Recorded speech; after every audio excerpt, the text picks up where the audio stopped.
Bonjour tout le monde et bienvenue dans ma petite cuisine. Alors aujourd'hui on essaye un nouveau setup avec le matériel que j'ai reçu pour la Noël.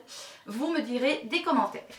Alors aujourd'hui je fais un retour sur le radis. La semaine dernière je vous avais montré les premières étapes de la démarche pour obtenir des micro-pousses de radis et je vous avais dit que je ferai une seconde vidéo.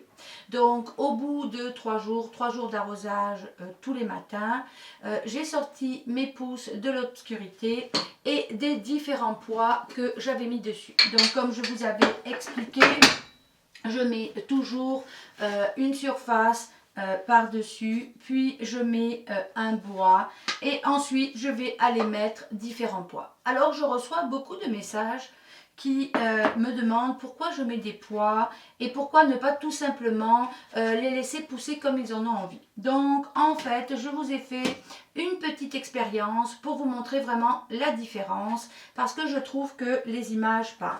Donc vous voyez ici, ce sont les graines de radis qui ont poussé sous un poids pendant 3 jours, puis le poids a été enlevé et je les ai mis à la lumière. On voit que les tiges sont assez droites et que les radis ont très bien poussé, ils sont prêts à être cueillis. Ici on voit des radis qui ont été mis en trempage à la même date et qui ont été semés en terre à la même date que les autres.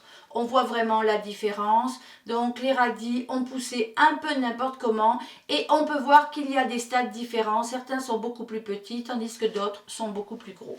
Ceci explique cela. Il y a aussi des gens qui mettent directement en trempage, puis ensuite ils ne mettent pas directement sur la terre, ils attendent que la radicelle soit visible. Quand les radicelles sont visibles, les petites racines, ils commencent à mettre en terre et là on voit aussi une différence puisque j'ai essayé cette méthode. Après il faut choisir la méthode qui nous convient.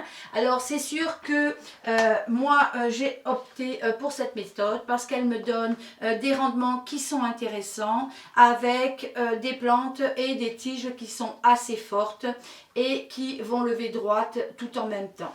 Donc c'était vraiment pour vous montrer l'utilité d'aller mettre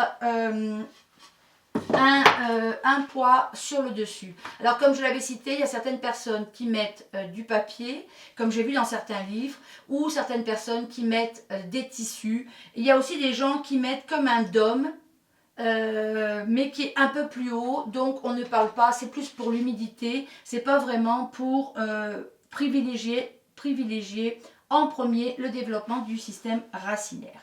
Voilà, donc c'est ce que je voulais vous montrer. Si on va cueillir au fur et à mesure, ben, on peut voir que comme on plante directement en terre, on peut aller directement les soulever. Une expérience ici avec celles qui ont été mises sous un poids, je vais attirer, je ne peux pas le faire de la même façon parce que là mes racines ont été vraiment se mettre sous le dessous et elles sont beaucoup plus, elles ont fait un tissu de racines sur tout le bas et c'est ce qui fait qu'elles tiennent beaucoup mieux et qu'elles restent comme ceci.